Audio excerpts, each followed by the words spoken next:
Alright, hello guys, and glad to have you on board again. Today we're going to terminate this grade A series of studying in-depth analysis of the top projects, and of course this is non-exhaustive. Once again, you can perform the same type of analysis to your own favorite coins. I will do it for the headliners and the ones I prefer the most on my personal portfolio. Once again, those that I trade, so I have some skin in the game, not an analyst. Though that also means that you do not copy what I say. I just share my ideas and so on. And the finality is that we'll be able to sum up all of the differences that we'll see in each and every project throughout the same prism. We look at these markets and different projects through the same goggles, and we're just going to put them into some kind of a big table in a final video in which we're going to be able to compare their referring business model decisions and what they have in terms of economic model. Okay, so this is what we want to pull out of this. What's the economical model of these projects, and what is the business model as well, and do both of them tend to have a future in the crypto market in general? Okay, so let's go around Binance. Lots of things to talk about. One project that I like and dislike as well, but one project that I for sure think is going to be still there 10 years from now. So we're going to explain everything about it. If I were to fully cover in-depth Binance and the BNB coin, it would take approximately 10-hour long stuff. So we're going to have to make some divergences to the true analysis in here, and I'll explain everything as we keep on going. Okay, so let's get it started. Just like we did with the other guys, we're going to study the initial supply distribution. ICO has occurred in July 2017, leveraged up to $15 million raised, and boy, 15 cents per BNB. Just look at that. Oh, great. For whoever's been in there, massive gain. So this is definitely staggering amounts of growth. There are very limited kinds of projects with that little amount of money raised that are able to become what they have been today. This is really incredible success story for those who invested in Binance back then. Okay, so without further ado, we're going to have to talk about more in-depth stuff in here, because there's really a complex mechanic going on with the Binance coin, the BNB, and its actual utility. We're going to have to make some decisions, but we'll explain afterwards. Okay, so the thing is that I like to see the use of proceeds, what the money has been used for. Okay, emergency reserves. I like people who think about the problems and save some money for this. But anyway, normally every good project do such a thing. 35% for devs and team. Okay, so good. But as we've seen, Solana has been spending 70% of users' proceeds to devs and teams. So in here, a lot more money is spent into branding and marketing, which is totally understandable. This is a platform, want to be broadly used, so they've been spending a shitload of money into getting known by people. So use cases, okay, but far more expenses in terms of getting known by the public, which are of course totally assumed by the company, and I totally agree with that. I wish I'd like to spend more money in developing the tools, but still, the tools are absolutely cutting edge. So good job with that. That means you've spent more money on marketing, still having a good product in the end, so kind of a good match anyway.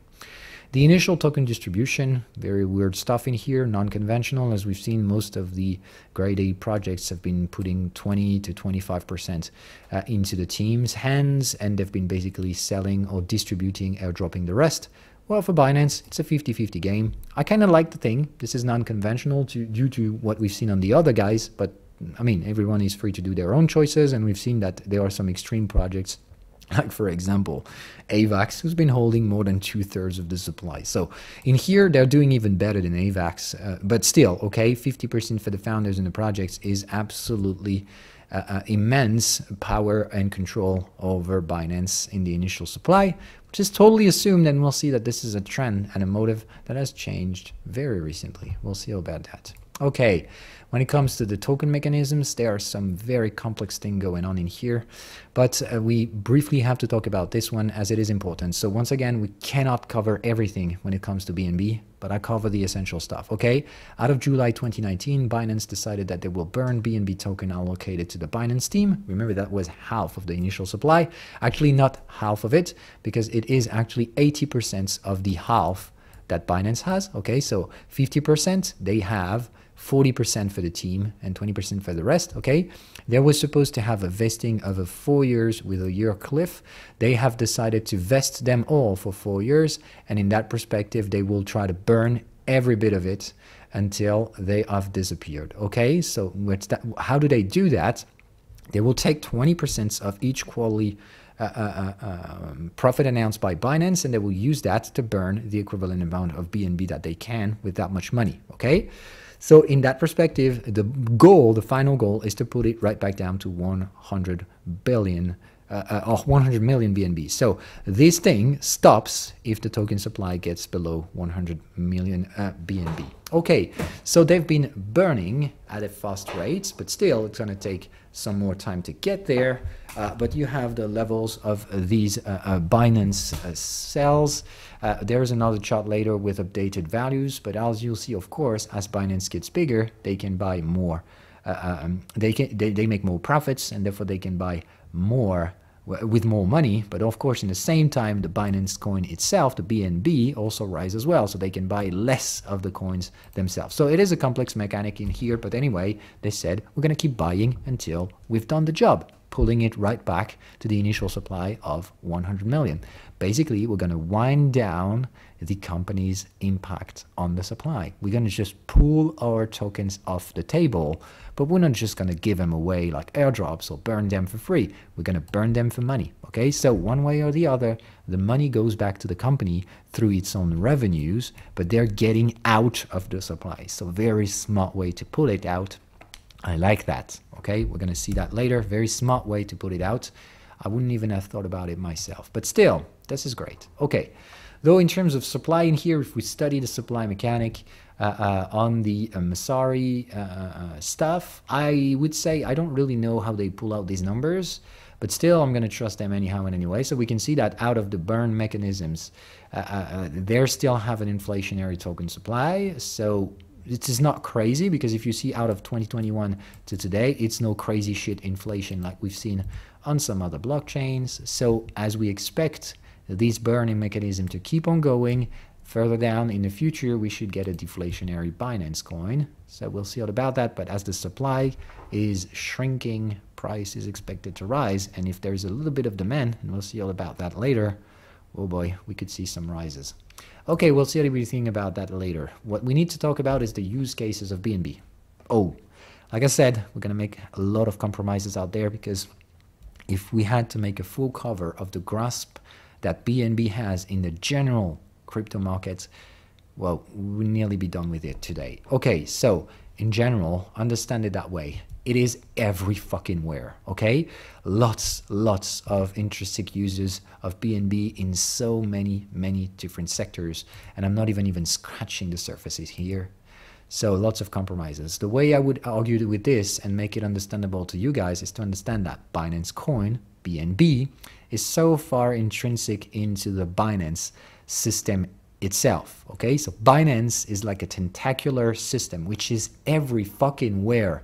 They have their own chain, okay? So they are in the blockchain business. They have their own exchange, decentralized exchange, okay? They have Binance Lab, Binance Launchpad, Binance Academy, Binance Charity. Oh boy, so much fucking thing. They're everywhere, okay? Though we're not necessarily talking about the Binance coin, we're talking about the Binance company.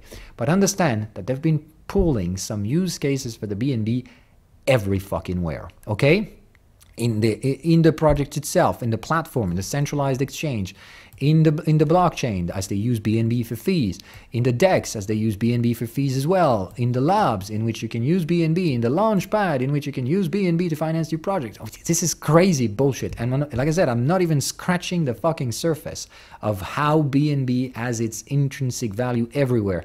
Most of the time, due to indirect layering system like the one we have in here, if I can get it. Okay, for example, in the Binance centralized exchange, BNB is just yet another coin in which you can trade in a platform, but holding BNB somehow helps you getting cheaper fees. So it is one way they can make use case of BNB all within the platform and all across the platform through some smart way of doing things. Of course, you can also pay your fees in Binance coin, which makes them cheaper. So, oh boy, massive use case for the thing. And like I said, not even scratching the surface in here. I wish I could go below the surface, but there's way too many indirect implications of the Binance coin. So let's sum up that way.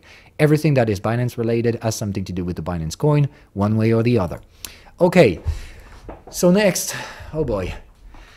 Like we said, there is this buyback kind of token supply. The more money the Binance company does, the more they can buy Binance coins to pull themselves out of the supply to avoid centralization concerns.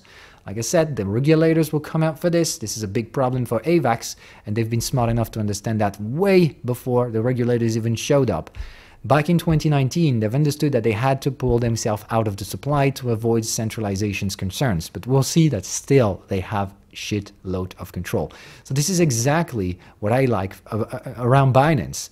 This is the smartest way to avoid regulation triggers while still having absolute control. The exact same thing that AVAX is definitely failing to do, and is a big problem for AVAX, as we've mentioned it. Centralization's concern over the token supply in AVAX is very concerning. I hope they're going to get out of it, because Binance is getting out of it, and they're getting stronger and stronger by the day. Okay, so what you need to understand with this is that I wanted to pull out this chart in here, which has given us the direction of it. As you can see, this is basically the amount of US dollar burned by this mechanism of quarterly reports. So this is basically kind of the correlated structure of Binance revenues. Of course, real great. Though they're making a shitload of money, the product is successful, and Binance coin is just one way of it. Okay? So token burns have been keeping going on, and this data is pretty outdated. Just keep it the way it is, okay? The last recorded data on this thing was at slightly above 65 million, okay? $68 million burn. Okay, let's now just have a look at the latest burns. You guys will understand how crazy market growth is for Binance itself as a company, okay? So it doesn't necessarily reflect into Binance coins prices, but the Binance as a company, man, crazy fucking success. Okay, here it is. Oh boy, how much was that? It is $729 million burned. Remember, Q3 2020, 68. So call that growth? Yes, crazy growth. Okay, that was just for the motive, okay, to understand this thing, okay, and they're gonna keep burning until they actually succeed pulling the supply down to 100 million. So it's gonna take long, because of course, as more expensive the BNB coin gets, the less they can burn, even though the revenue itself increases. So there's kind of a complex mechanic into how profitable Binance is and how expensive the Binance coin turns out to be. So we'll see about that. It's complex, but I cannot run the math as it is too unpredictable with two unknowns in the equations.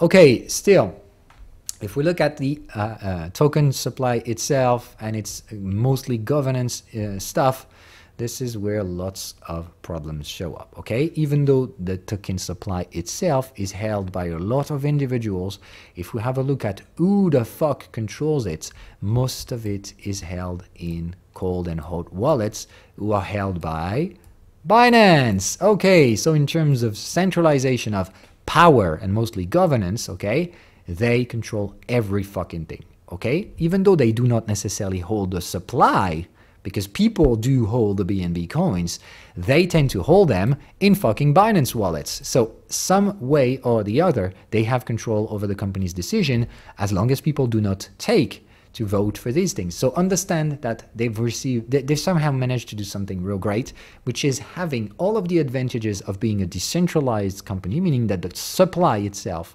of BNB token, not the Binance company itself, the BNB token is held by investors mostly, as over time, any profit that is made by Binance is made to pull out their implication in the token supply, so they're getting out of it and sending these coins to people, burning the rest of it, okay? But understand that people exchange the property of the remaining 100 million, and over time, the company's tokens are getting burnt. So the more money they made, the more they get out of the supply, whilst still holding some way the governance, because anyway, people tend to use Binance products to hold their tokens. So as long as people do not vote, they hold most of the governance.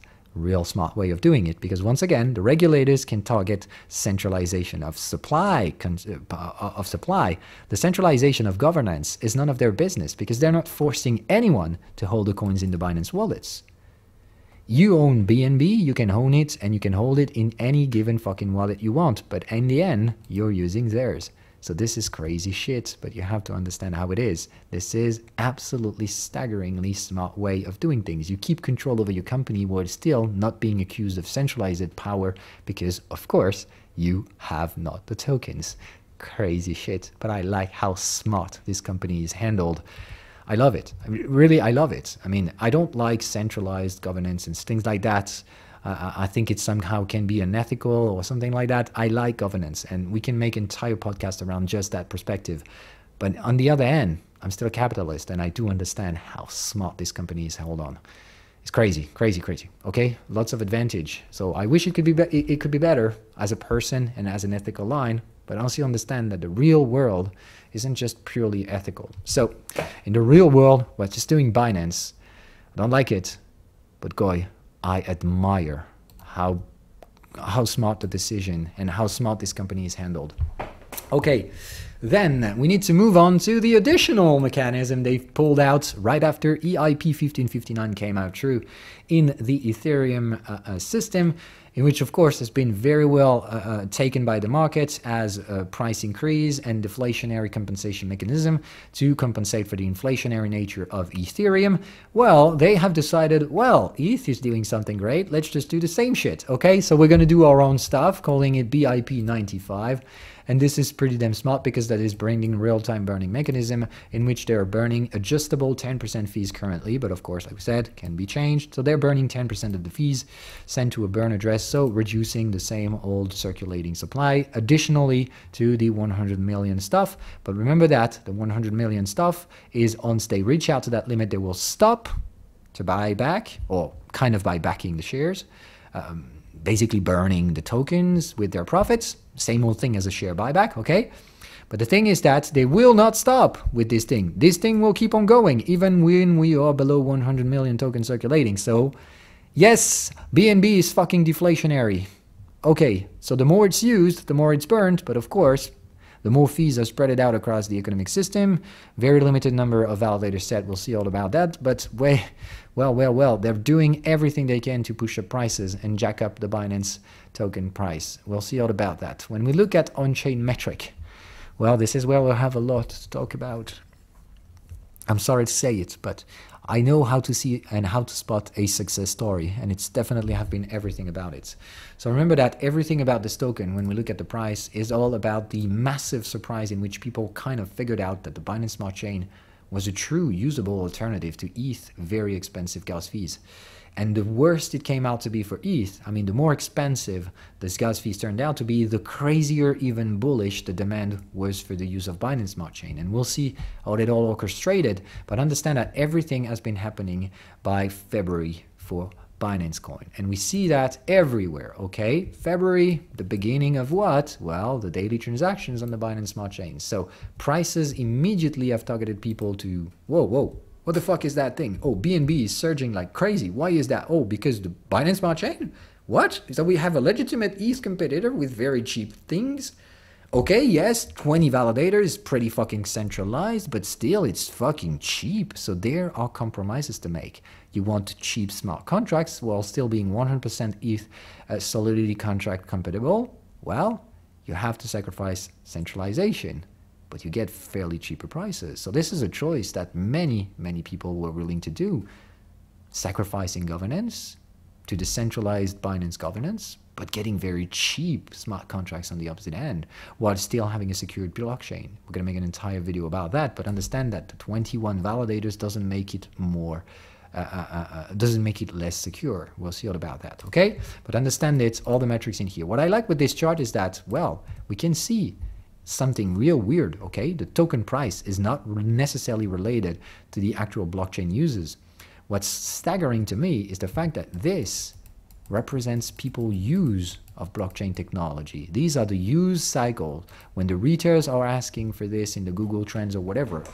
So you see that there is a direct link of use cases and demand for cryptos in general and the Binance coin. This is a real interesting thing. So there's a cyclical component of this token, which is very, very likable. Though, right now, no one pays attention to cryptos because, of course, they've been hammered and so on. No one's trading.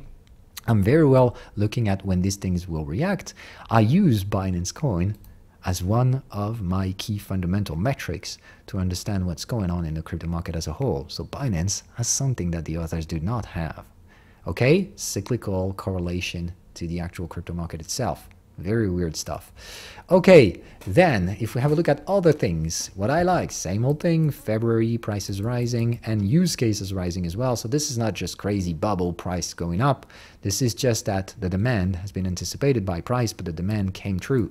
Anyway, lots of contracts came on charts, came on the blockchain. What I like is that this, even though it was crazy parabolic kind of adoption phase, somehow faced its correction, but we are now stabilizing way over what it was before. Remember that back then there were 30 contracts deployed on the blockchain. Well, right now verified contracts are setting above 2,000. So we're talking about massive valuation changes. Okay, so we definitely stand out of a different basis in here. Staggering amount of growth, and as you can see, this growth have peaked and then consolidated, but we're still sustaining, which is absolutely immensely staggering for me. Such rapid growth is generally created by bubbles, and in here we can see that we've consolidated but certainly not burst at all. We're never going to go back to where we were before. So this is massive growth. Of course, correction comes in. We'll see all about it later. Most of this is due to the fact that the immense success that has been the case of the Binance Smart Chain has made it absolutely uncontested leader of this alt season versus ETH. This entire layer 1 battle has been all about bringing down the ETH dominance to a level in which I think anyway now the market is maturing. ETH is holding 60% of market caps, and I don't think ETH is going to lose more ground. But what I think instead is that this whole fucking mess of a distributed to among so many participants is definitely not the way markets tend to mature. Market tends to mature with a dominant, a follower, and a bunch of losers who are just basically there to maintain kind of a distributed option to avoid being in a duopoly. Okay, though ETH is not a monopoly, even though it holds 60% of shares in DeFi, and I don't think it's going to change anyway, but we'll see all about that. Just look at this, okay? Just look at the numbers. Everyone had its fair share of competition, and at some point one is winning. Okay, so look at in here, Terra is holding 8.62, so this is the Terra's moment. Okay, at its best, Terra has been holding 8.63% of the overall DeFi. Of course, ETH still being the leader. Everyone has its own moment. Okay, so let's look at it. For example, boy, I can't do it in here. This is, oh, Solana's moment. Solana has picked up to 6.81%. Okay, we've seen moments for everyone. Like, let's have a look at whoever has its own moment as well. In here, Polygon moment. Polygon at its best, 8.40%. Well, great. Once again, now let's have a fucking look at the uncontested leader. At its best, Binance Smart Chain held 22% of the actual DeFi space. Crazy shit, right? No one has ever came close to this. So this has told me one thing. I think anyhow and anyway, in the future, we'll head back down to this kind of state. Okay, so this is the natural equilibrium state. One leader, one big follower, and the rest will disappear or concentrate into a few assets, probably 3 or 4 alternate chains with very little market shares in this DeFi space. Most of it will centralize into one big leader, one big follower and challenger, and the rest will be spread out across multiple slow chains or lower chains. Okay, so I've always made it clear, I don't think Terra has a future, I don't think AVAX has a future, neither Phantom. I think Solana is not in the DeFi, its future is elsewhere, just like I think Polygon will hold one of the low cap stuff, and I definitely stand for what I've always pleaded for. Binance will take over again. This is my plan. I'll explain everything about it later, but you have to understand that this is normally how markets tend to mature. One leader, one big competitor, and I definitely think that the only rational one that has succeeded being a competitor to ETH at some point has been the Binance Smart Chain. Everyone else tried, had their moment, but no one ever encountered such a thing as a dominance that the Binance Smart Chain held at some point in this big layer 1 maturing stuff. Okay, so this big mesh that we know today is no more than the most decentralized competition we could see. But don't get me wrong, the future is going to centralize itself back to its normal state, one leader, one competitor, and a bunch of alternate solutions. Okay, so this is what I think about how markets tend to mature. Why do I think anyhow and anyway Binance has always been a leader? Because when we look at all the things that happens on chain, we've seen that there is cyclical behavior, but anyhow and anyway it always remained the leader in the background. It hasn't translated into price action, but like we've seen, mostly whatever happened is creating tremendous growth and then holding on to it. It's exactly what's happened with Binance. I think step 2 now is to take over what the others have tried to take over from it. Like I said, if Binance is on the verge to retake and reclaim some kind of a 20% of the DeFi alternate solutions, which is possible, to be honest, I think, then well, today they have just 6%. So there's lots of growth. Supposedly in here, the Binance share of the DeFi ecosystem is supposed to triple. So yeah, I definitely think it should translate into price action, even more with the deflationary pressures on top of it, and the fact that anyhow and anyway, even though people got into alternate chains, whatever has been in Binance stood there. Okay, we can see it as well on other kinds of metrics. As you can see, adoption kept going on. The number of unique addresses have still climbed. Even though the market shares, the relative market shares of Binance fell, their user retention has been there. So I think it's their time to shine again by not creating new users, but taking on the others. Those who try to compete with ETH are very likely going to fail, and I think Binance will take most of them down. Okay, that's my thesis, and we're going to go on for this. In terms of validation, centralization, of course, everyone who hates Binance will tell that they are centralized and therefore corruptible, and therefore they will cheat on you. And of course, that's absolute crappy bullshit, generally spread out by competitors like the AVAX army or whatever shit that is. Okay, it's absolute crap and absolute bullshit. The security of every blockchain is 100%. The economical model of how do we redistribute the money throughout the blockchains is totally different, of course. And the more validators participating in the reward system, the more equally distributed the rewards are. So the reality about the validators in Binance is not security issue at all.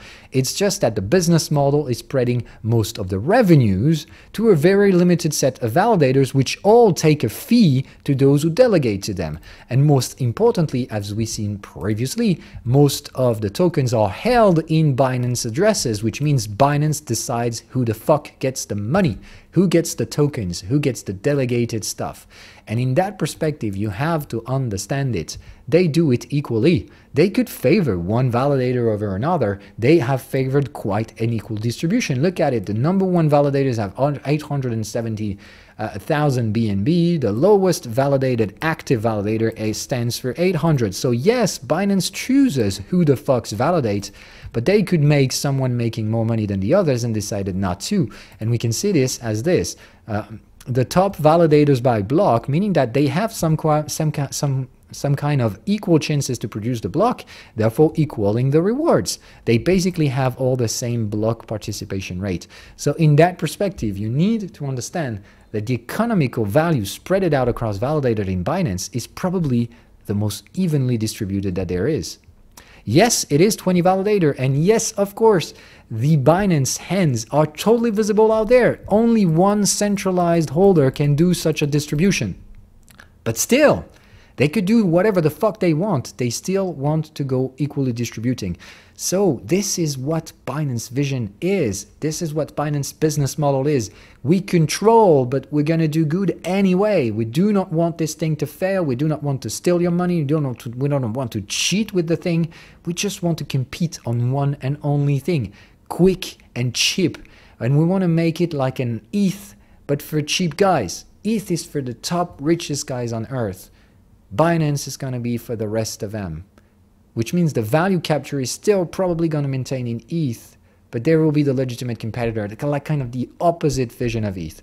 ETH is for the richest guys, and as the market matures, the richest ones will still tend to concentrate the money into ETH the way I believe it's at now. So we'll see in the future if it still proves true. But if it does, well, the rest of the world, which will have all of the rest of the money and not going to be able to afford using ETH as a general computer, they will probably use the cheapest alternative. It will be to the trade-off of centralization of governance, but certainly not the centralization of security. It's not related. People want you to believe it, but it's absolute bullshit. I can cut it down to a simple sentence. Everyone can validate Binance blocks. You can receive the transactions just like any active validator, and you can run the fucking math on your own computer, meaning that if someone ever cheats, you'll be able to know, just like everyone else. This is absolute bullshit of people saying that this is corruptible. It's not. Because if it's ever corrupted, everyone will see it. No one can hide it. If there's a false block computation, of course, only a few nodes will be able to pass it through. But that doesn't mean no one else is looking. Everyone else is looking at whatever the fuck is happening in there. So you have to understand that if someone ever cheats in this validator set, it will be banned forever. And it will be losing tremendous amount of market growth and value. So it's in no one's interest to ever try to cheat the blockchain, because if they ever attempt, everyone else will see it. This is the 21 active validator set, but this is fucking public code. Everyone can look at the blockchain's integrity. So if someone ever tries to cheat and succeeds pushing a cheaty block, everyone else will see it. So every blockchain is equally secured. This is just the AVAX bullshit army who is trying to tell you that Binance is more centralized or whatever, and therefore their security is not the same. Security ends up the same way for every blockchain in the end. No one is going to cheat in this blockchain. Whoever lets you believe that is definitely cheating on you or trying to lie to you. Math has nothing to do in here. The math about security of blockchain is very, very secured for everyone. The probability of cheating in a blockchain is 100% chance to be caught up. And if you're caught up, you're going to be banned forever and never ever will be able to validate a single blockchain. And if you figure out how much money these guys will do by just taking a % fee, you will understand that they have no reason to cheat. This is so much money to make. So if you concentrate the money distribution, you make these people even more willing not to cheat, because otherwise they would just lose their spot. So understand it that way.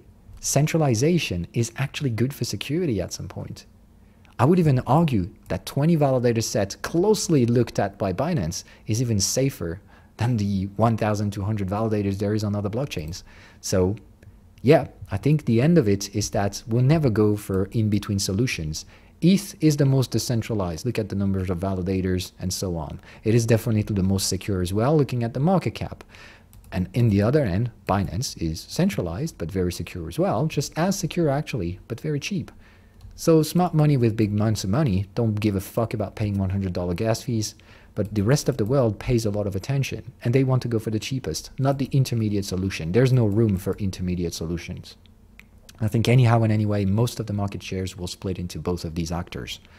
ETH, very expensive, but the way to go for the richest guys, and the rest of the world goes Binance.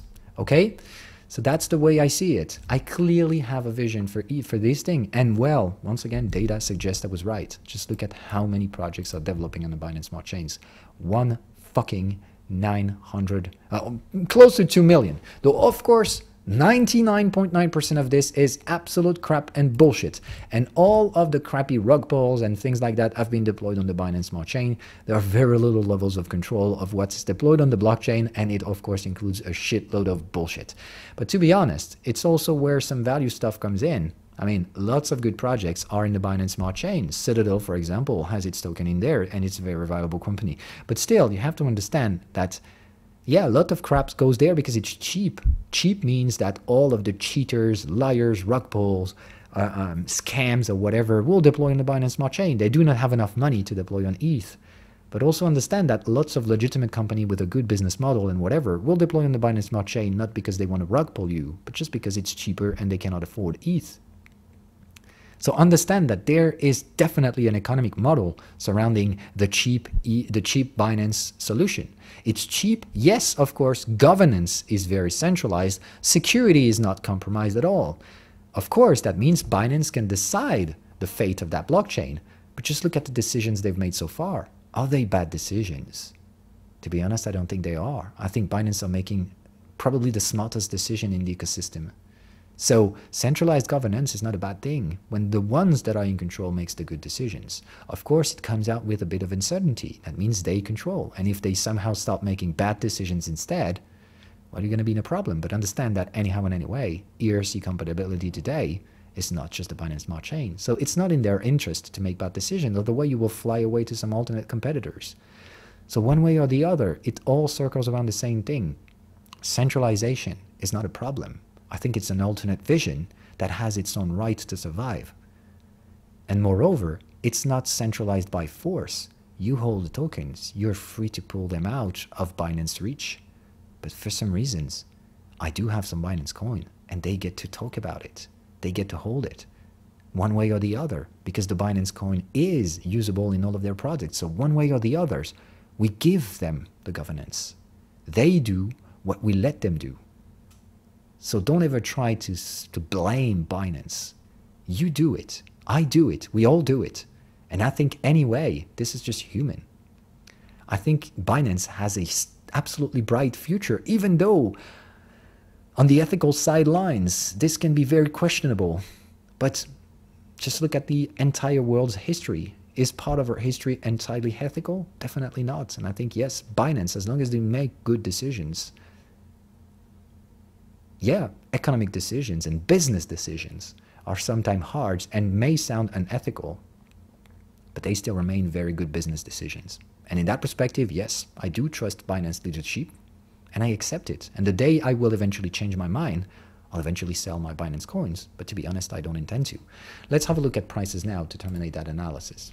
Okay, so now that we know everything about the business model of Binance, okay, so decentralized in terms of supply holding, but still very centralized in terms of governance, even though they do not impose any of it. We, us, the users, have the tokens, and we give them the rights to allocate, which means we gave them governance. We could take it back, but as long as they make the smartest decisions, we're probably going to let them do it.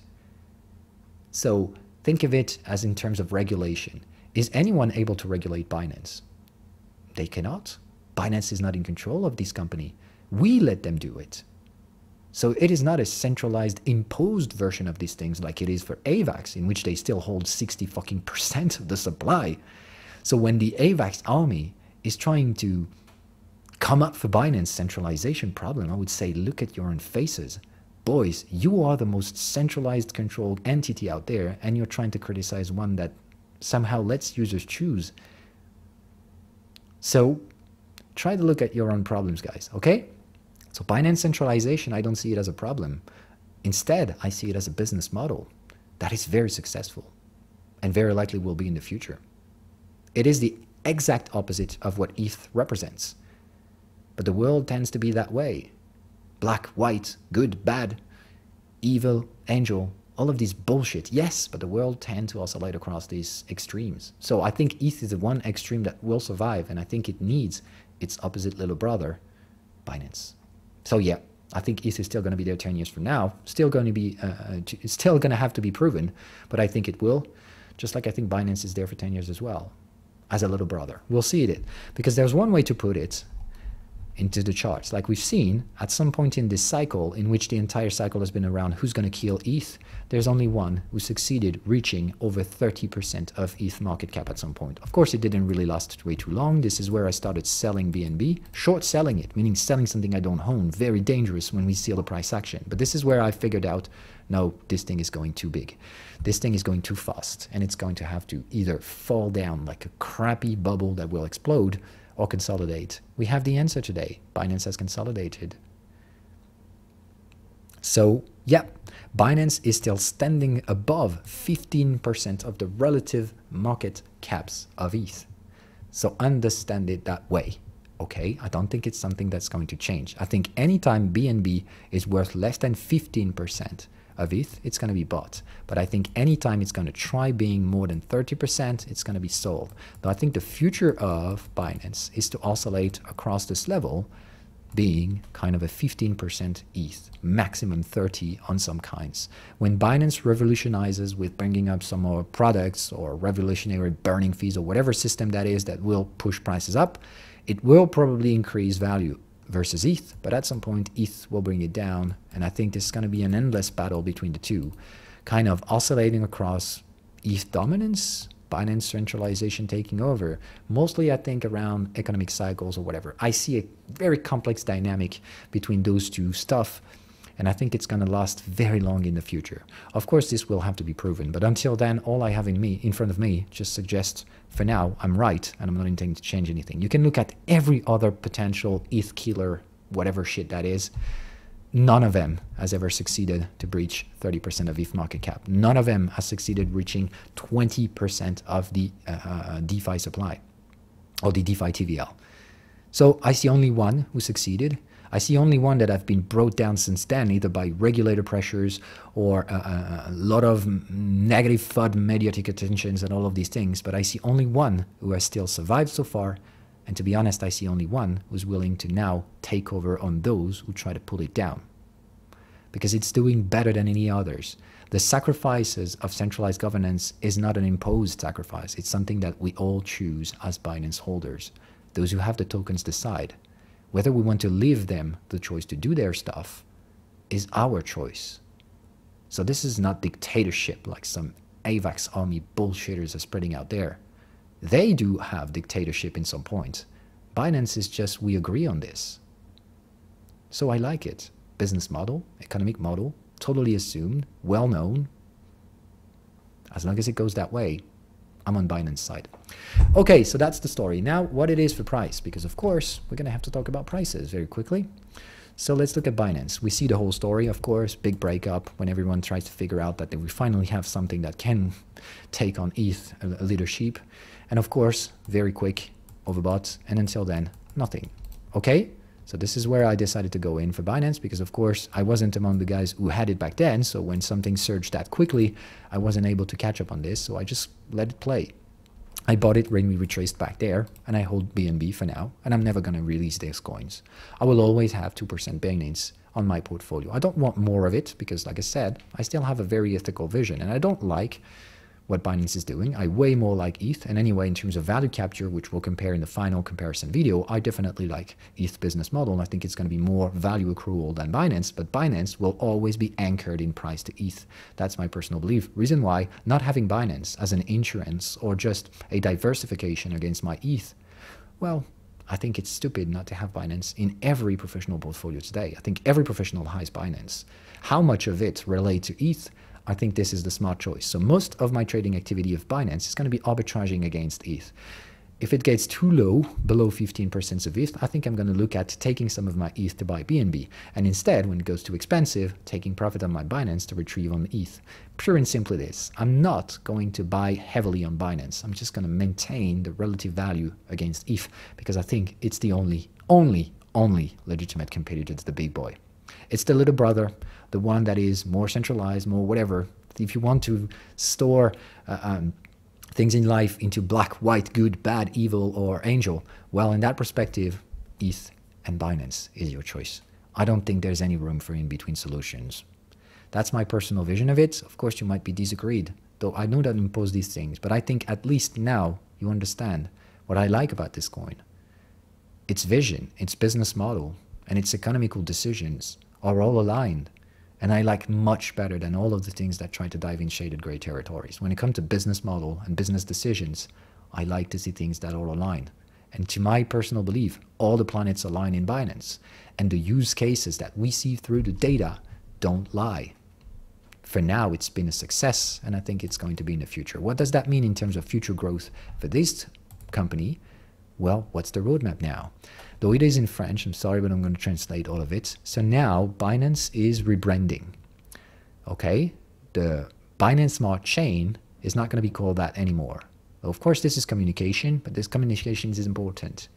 Okay, they want to change it. They want to pull Binance away from the BNB coin. The BNB coin is not going to be called anymore. It's going to be build and build, BNB, build and build chain. So it's no longer the BSC, Binance Smart Chain, it's the build and build chain. They want to roll out Binance from the BNB token to finalize its fully decentralized thing. But as we said, Binance some way still has total control over the supply or over the decisions because we let them to. So this is the best possible way to decentralize holding and control over the token while still having control over the decisions the company makes. But this is a confidence vote. If we do not like Binance decisions at some point, we can just pull out our tokens from their exchanges and leave them out of the equation, which so far no one is doing, myself included. Because they're making good decisions, and you have to understand it. Centralization has definitely some advantages. So they're rebranding, and they are now targeting to pull out this direct link that there is in between Binance and their token BNB. BNB, they do not want to be it as Binance toy, but still, BNB will be used in every Binance product still. If you use Binance Exchange, you will still be making good advantage by using BNB in your holdings.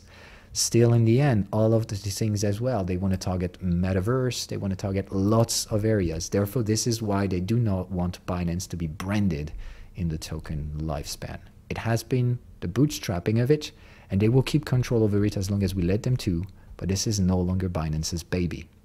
It is as long as we see them doing good decisions and we let them to.